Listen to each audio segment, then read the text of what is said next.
Sir, itatanong ko yung tanong din ng marami. Ano yung reason bakit inalis po si General Torre? Sir, may connection ba ito doon sa nakaraang resolution ng NAPOLCOM na hindi po nasunod? Saan na po ngayon ang i-assign si General Torre, and what will happen, sir? Kasi nasa kanya yung 4-star. President Ferdinand Marcos Jr. has made the difficult but necessary decision to relieve PNP Chief Police General Nicholas Torre III of his duties.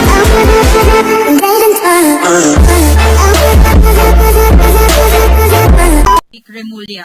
The SILG will deliver a statement on matters that bear vital and necessary information for our people. After his statement, we will open the floor for questions from the members of the press. We ask for your cooperation in keeping the discussion orderly so the public may receive the clarity it deserves. May I now call Secretary John Vic for his statement. Thank you very much. Good morning to all of you. Thank you very much for your presence here. I have a statement from our department. The palace affirms that President Ferdinand Marcos Jr. has made the difficult but necessary decision to relieve PNP Chief Police General Nicholas Torre III of his duties. The President believes that his national security apparatus must always work within the framework of the law. With the recent developments, the President was presented with the facts, and he determined that the best course of action is to uphold the role of NAPOLCOM as it was intended by law.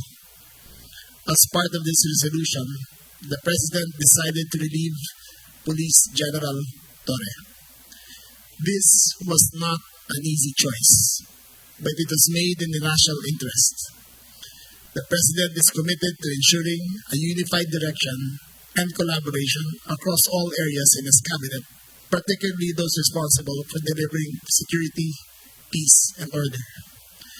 The President expresses his thanks and gratitude to Police General Torre, as his brief tenure brought new life and energy into the PNP. Nevertheless, the mission must continue. The Filipinos must be safe. To this end, the President has directed the incoming PNP Chief, General Nartates, together with the Secretary of the Interior and Local Government, to present within 1 month a comprehensive citizen security strategy focused on increasing police presence throughout the country and ensuring that every Filipino feels secure in their communities. That's all. Thank you very much. Thank you so much, Secretary. So we will now start with the questions. I remind everyone to only ask 2 questions each so that it can be orderly po. So first, here is Ms. Leah Ilagan from UNTV. Thank you. Good morning. Good morning. Good morning, sir. Sir, can you enlighten us kung ano yung ibig sabihin ng difficult but necessary? The President is very fond of General Torre. In his brief tenure as Chief and even before that as CIDG, the President and General Torre have had a wonderful and productive relationship. However, there comes a crossroads in a President's decision-making that he has to make the tough but necessary decisions to push his agenda forward. Sir, itatanong ko yung tanong din ng marami. Ano yung reason bakit inalis po si General Torre? Precisely because we are a country of laws and not of men, that the institutions must be larger than the people who run it. And in this case, the President saw it necessary that the institution of the PNP and the NAPOLCOM be upheld as according to the spirit of the law as it was created. Sir, may connection ba ito doon sa... Follow up na lang, sir. Last na, sorry. Sir, para lang mabuo yung storya. Sir, may connection ba ito doon sa nakaraang resolution ng NAPOLCOM na hindi po nasunod? Parang hindi naglabas o hindi na sunod ni General Torre? Yung NAPOLCOM resolution ng mga reshuffle ng mga opisyal? That, among other things, is part of the consideration of the President. Okay. Thank you, Ms. Leah. Thank you, sir. Third, Ann Malonzo from Sunstar. Sir, good morning. Sir, so, my first question, saan na po ngayon ang i-assign si General Torre and what will happen, sir? Kasi nasa kanya yung 4-star. Yes, that issue, General Torre has been informed of his leave. He has the option of retiring or staying, but the question of the 4-star will be with the NAPOCOM to take up. But that is a collateral issue only to that who will be running the PNP, which will be formally, as of today, General Nartates. Any words, nag-usap na po kayo ni General Torre about this matter, sir? I have tried to get in touch with him. I made 5 phone calls last night. I think he was in a dinner, but he was duly informed, properly informed of the decision of the President. Okay. Ma'am, last, hindi kayo sinagot, sir? Hindi kayo sinagot ni General Torre? We have our own forms of communication, and he did acknowledge. Thank you, Mr. Mark Makalalad of DCBB. Ay, Secretary, good morning. Obviously, yung pag-relieve kay Chief PNP, unpopular decision, dahil nagkaroon ng conflict previously sa resolution ng NAPOLCOM and PNP. Hindi pa napatupad yung order. So, how do you intend to manage the public's perception na yung leadership ng PNP ngayon is stable sa kabila ng pagpapalit ng leadership is stable. And Yes. wala po itong bahid ng politika. That is precisely why we are doing this, because we want to take politics out of the equation. When you have issues arising, you must resolve it according to the rules of the institution, and that's what we are doing. This is not a popularity contest. This is a question of maintaining the integrity of the institution. Sir, binalikan ko yung resolution ng NAPOLCOM 2025-0531 adopted last August 14 states that non-compliance with the requirements wherein prescribed shall subject accountable officers to administrative sanctions. So, itong pag-relieve kay General Torre, parte ng sanctions dahil hindi sa pagsunod doon sa NAPOLCOM resolution. There is no sanction. The NAPOCOM has not taken any sanctions as a body, nor has it been discussed, nor has it been filed. This is a personal decision of the President, and he has, after careful perusal of the facts, the order came from the office of the President and not the NAPOCOM. Okay. Go ahead. Just go ahead. Okay. Yung 4-star, kailan po makakukuha ni General Nartates? You will learn about that sooner, as soon as the NAPOCOM board convenes again next week. Okay, thank you po. Thank you. Mr. Edniel Paroza from DCRH. Sir, follow up lang dun sa last question. So, yung turnover officially kay General Nartates ay mangyayari ngayon? Yes. Sir, balikan na namin, sir, yung comments or yung actions ng Malacanang. Ano yung exact na comments ng Presidente pagtapos ng medyo pagkakaiba doon sa NAPOLCOM order? Tinangkay niya bang mamagitan ng Rizal ba? As I read nung binasa ko, he has to make sure that the national security apparatus is always in one direction. And in this case, there was the President felt that he had to straighten things out, and the decision was made to replace General Torre. Ano na lang, sir, yung marching order ng Presidente sa bagong PNP Chief kay General Nartates? Well, as I stated earlier, the PNP Chief and I will have to present within 1 month a comprehensive citizen security strategy focused on public safety. May mga inaasahan ba tayo, sir, na drastic changes doon sa response natin sa 911 at iba pang programs na in-implement ngayon sana ni PNP Chief Torre? I do not believe that is part of the agenda. We will launch the Unified 911 on September 12, and General Nartates will take cognizance over that. It is an improved system. It is a more responsive system, and I think the people will see the difference. But from now till then, the 5-minute rule of General Nartates, of General Torre, will still be in effect, and we expect General Nartates to continue the good works that General Torre has started. Okay, thank you so much, Mr. Manny Tupas from Philippine Star. Sec, good morning. Sir, magmula nung nag-assume si PNP Chief last June 2, from the very start ba, may mga disagreements na kayo ever since? No, never. PNPG and I have always had a great relationship. Remember, I only entered the SILG last October, and that's the first time I met him. And from then till now, our relationship is, I would care to say that it is stellar. We've never had disagreements, and save for the last few days about certain things. And until now, I still consider him not only as a colleague, but someone who I've gone to battle with and who I trusted big decisions of the president with.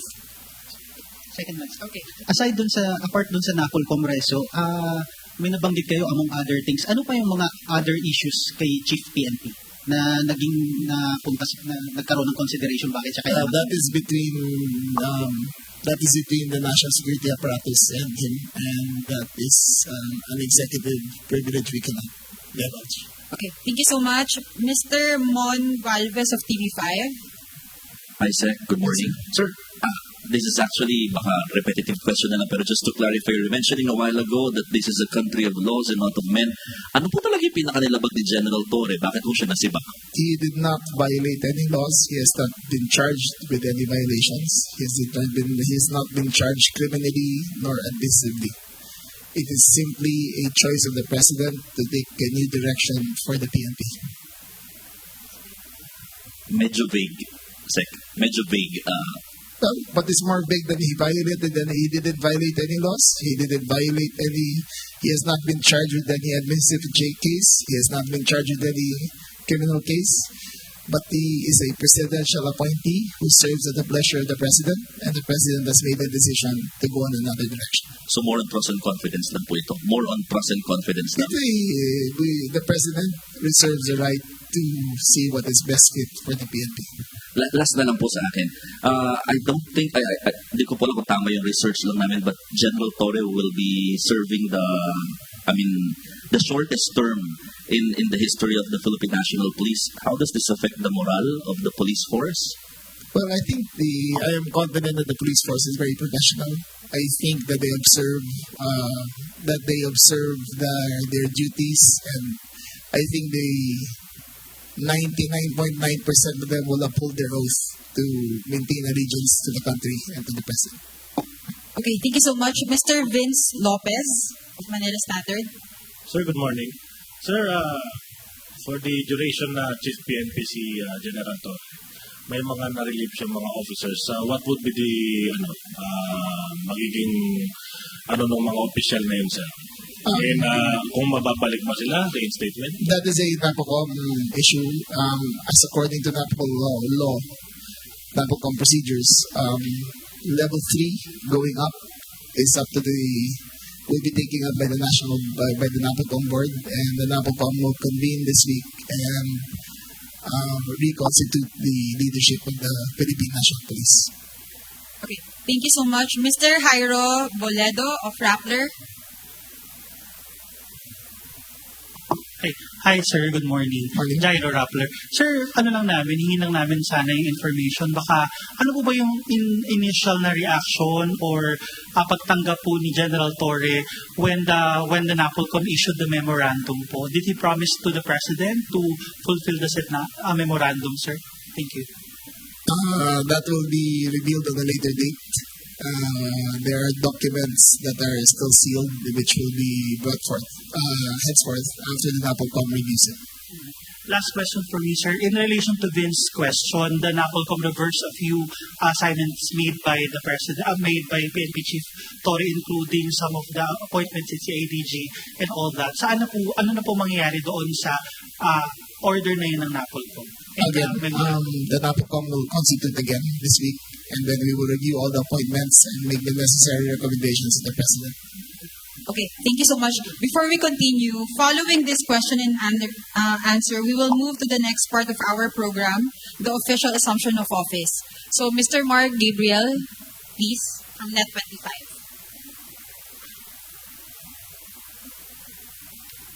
Sec, good morning po. Sec, hindi naman tingit sa atin nagkaroon ng conflict between yung NAPOLCOM resolution and the PNP leadership. And lately, naglabas din ng mga manifesto of support yung other mga units ng PNP to support General Torre. Sa tingin mo, magkakaroon ng conflict po dito sa nangyari? Hindi naman. I think those statements were done in an emotional state. I think in the end they will follow their oaths and be true to their service. We do not consider it in any way as such other than as a statement of support. We do not color it with anything else except that. So we do not expect anything different from the service after this turnover occurs. Sec, tanong lang. Did you recommend the relief of General Torre after this conflict? Sir, that is a prerogative of the President. I have no say whatsoever, nor did I advise whatsoever. A chief PNP is the sole body, the sole entity to tackle such an appointment or relief is only from the office of the President. Okay, thank you so much, Mr. Jason Gigales of Inquirer. Good morning, SILG. Paano po if hindi po nag-retire si General Torre po? Kung ayaw po niyang mag-retire, if he doesn't give up that rank po, that position, that 4-star position? That will be taken up by the NAPOCOM. However, I was privy to a conversation that the President is considering him for another post in government. And we will know soon if General Torre will accept. Okay, sir. Second question ko lang po on my end. With the appointment po of Nartates, would you happen to know po, ano po yung rationale behind his appointment? Ano po yung reason particularly behind him being selected for this, to replace Torre po? Again, your question was... ano pong rationale behind Nartates being the selection to replace Torre? Well, General Nartates has served the PNP with distinction,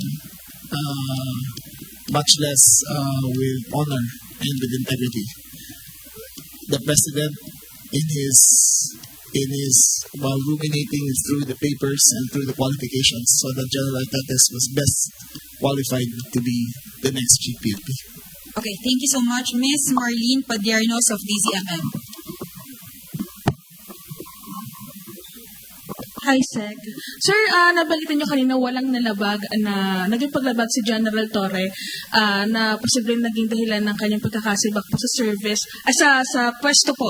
However, sir, ano ho ba yung nakikita niyo hindi ba nasiyahan sa serbisyo ni General Torre?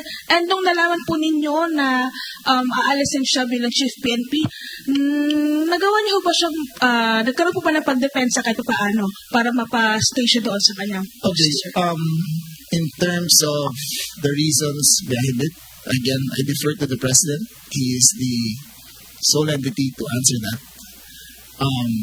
We just received orders. I can, with all honesty, say that the General Torre and I talked several times regarding the situation, and even the President and him talked several times, and the conversations were very candid and very there was no intensity to it, and it didn't lead to anything more than conclusions after that by the President. Sir, I understand na bagit niyo na po kanina na wala kayong inaasahang conflict within the Philippine National Police kung sakali man dahil dito po sa biglaang pagkapalit ng hepe. However, sir, nung nakaraan kasi nabagit kanina may mga nagpahayag ng pagsuporta kay kay Sir General Torre, and may ilan po na nanawagan pa ng pagbabami po sa serbisyo sa pwesto bilang SILG. Ano ho ang inyo pong thoughts about this, and if ever may mga ganun po tayong paghahanda? Like General Torre, I serve at the pleasure of the President. So I leave it up to him kung ano ang decision niya tungkol sa akin. Okay, thank you so much. Mr. Mark Obleda of Police File Tonight. No questions? Okay, Mr. J. Mark Dagana of Radio Pilipinas. Mr. Ace Cruz, Balitang A2Z.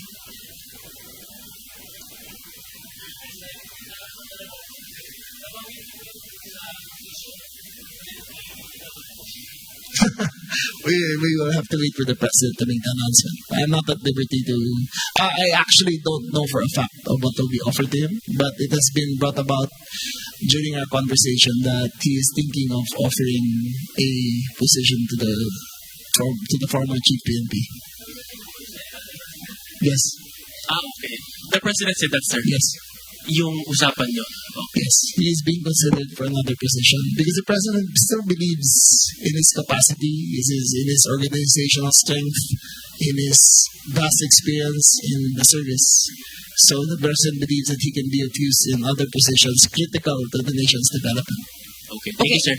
If there are no more questions, are there any more questions?